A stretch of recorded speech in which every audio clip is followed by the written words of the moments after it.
So for those of you that may be guests with us today, once again, welcome. Here at Trinity, before we get into the sermon, we have what's called a Worldview segment. It's a very important part of our weekend services here at Trinity.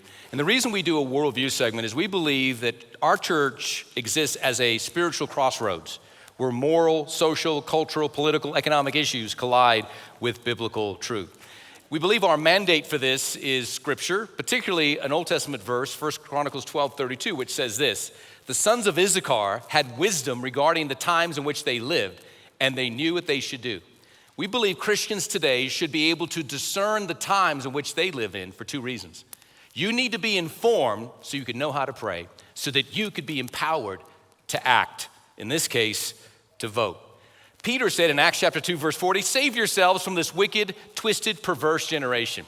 But not only are we to save ourselves, we are to save others in the process. And as times continue to get tougher, sermons can't keep getting weaker.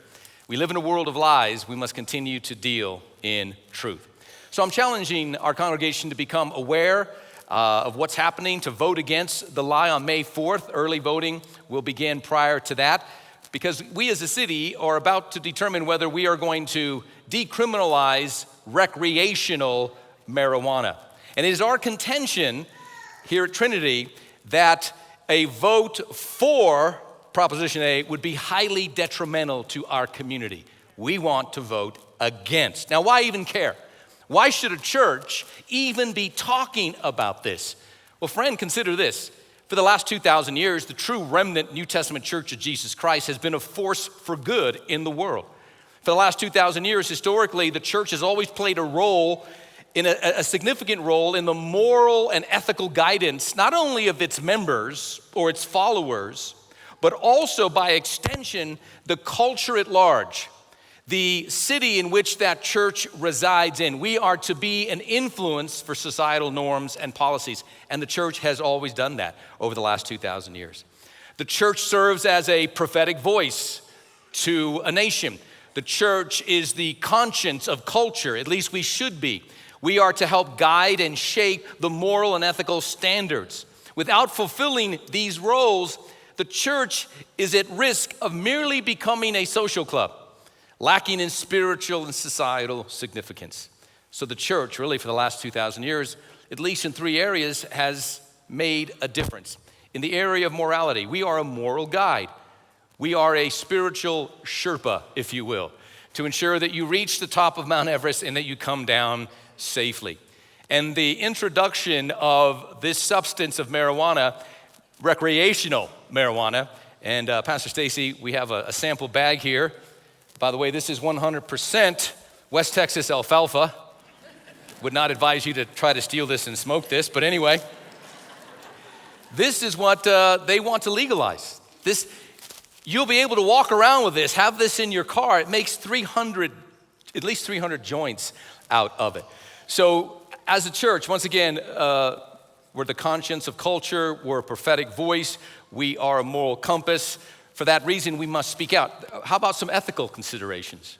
The legalization of marijuana conflicts with clear biblical standards and teachings about sobriety, self-control, respect for the body, that the body is the temple of the Holy Spirit, and that we're to be stewards of our body.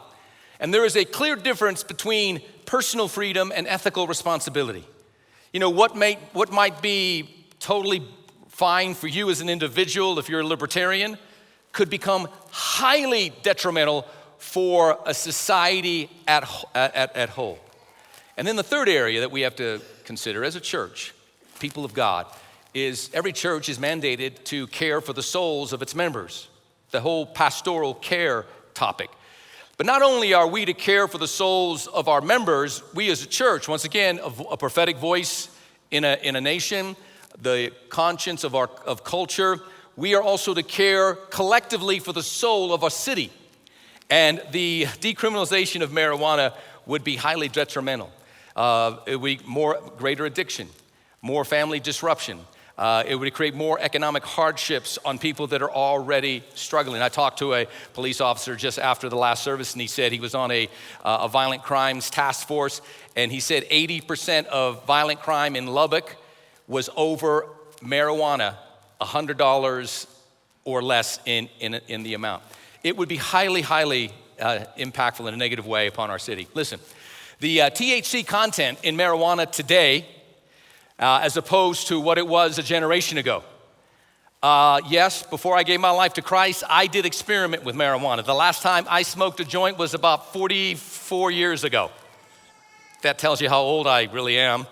The THC content now, because of cultivation techniques, it's 30 to 90% more potent. And the risk, because of the psychoactive effects of THC, are potentially more adverse today than ever before. Increased risk of anxiety, paranoia, and even suicidal tendencies. So the church has to speak out. We are the moral compass. We are the protector of societal values. And it is imperative that we speak out. So I'm challenging our church family. Lubbock must not become the largest city in America to decriminalize recreational marijuana. That's right, you heard me right. We've become the largest city. Now, states have done it, but a city, we would become the first, because our state has laws against it, federal laws against it. So we must not become the largest city that decriminalizes marijuana. Lubbock must not become a sanctuary city for the drug cartels. And we must not handcuff the hands of law enforcement. That's what we would be doing if we legalize recreational marijuana. And finally, I want to give this back to Pastor Stacy. Good catch. Finally, let us continue to be called the hub city, not begin to be called the High Plains hub city. I plead with you, Church of Jesus Christ.